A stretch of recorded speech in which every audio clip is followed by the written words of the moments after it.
Hello everyone, welcome to my channel. আসলে সবাই ভালো আছেন। আজকের মন্ত্রটা হয়েছে একটু ব্যতিক্রমী, জিনা মন্ত্র বলতে পারেন বা খারাপ মন্ত্র। তো এই মন্ত্র দিয়ে আপনি যে কারো বশ করতে পারবেন, বিবাহিত এবং খারাপ কাজের উদ্দেশ্যেও বশ করতে পারবেন বা ভালো কাজের উদ্দেশ্যেও বশ করতে পারবেন। তাই ভিডিওটা প্রথম থেকে শেষ পর্যন্ত দেখেন, তাহলে বুঝতে সুবিধা হবে। তো এই যে ছোট্ট একটা মন্ত্র আছে, এই মন্ত্রের সাহায্যে আপনি কাজটি করবেন। কীভাবে করবেন সেগুলো বলে দিচ্ছি। আমাদের দিয়ে যদি ওইরকম কোনো কাজ করতে চান, তাহলে স্ক্রিনে নাম্বার আছে, নাম্বারে যোগাযোগ করবেন। আমরা শতভাগ গ্যারান্টি দিয়ে আপনি সেই কাজটি করে দিব। চ্যানেলে নতুন হয়ে থাকলে চ্যানেলটা সাবস্ক্রাইব করবেন আর ভিডিওটা বেশি করে শেয়ার করবেন, ঠিক আছে?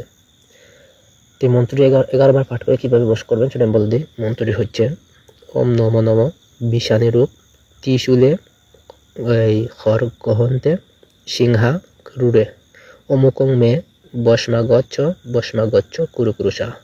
তো অমুকঙ্কের জায়গায় যে ব্যক্তিকে আপনি বশ করবেন, ওই মেয়ে বা নারী বা পুরুষ যার নাম যে আছে তার নামটা বসাই দিবেন।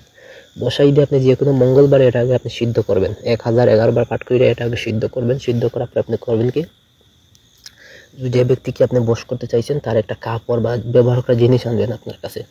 আইনা ওই ব্যবহার করা জিনিসের উপরে 11 বার এই মন্ত্রটি পাঠ করে ফু দিবেন, 11টা ফু দিবেন বা অভিমন্ত্রিত করবেন বা এই দম নেবেন, ঠিক আছে?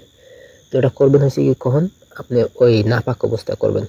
আপনার ধরেন যে প্রস্রাব বা নাপাক না, আপনার যে বীর্য আছে ওই বীর্য বাহির করতে হবে। বাহির করে আপনি ওটা হাতে মুখে আপনার লাগাইতে থাকবেন এবং তাবিজও সামান্য দিবেন, মানে তার কাপড়ে সামান্য দিবেন।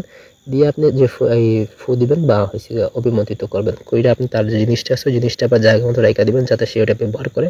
তাহলে আপনার যে কাঙ্ক্ষিত ব্যক্তি আছে, যে নারী বা পুরুষ আছে, সে আপনার প্রতি বশ এবং বাধ্য হয়ে যাব, যেটা জিনা মন্ত্র বলতে পারেন বা খারাপ মন্ত্র, ঠিক আছে? তো এই হলো আজকের তাবিজ। তাবিজটি করার আগে অবশ্যই অনুমতি নেবেন, নিয়ে তারপর কাজ করবেন।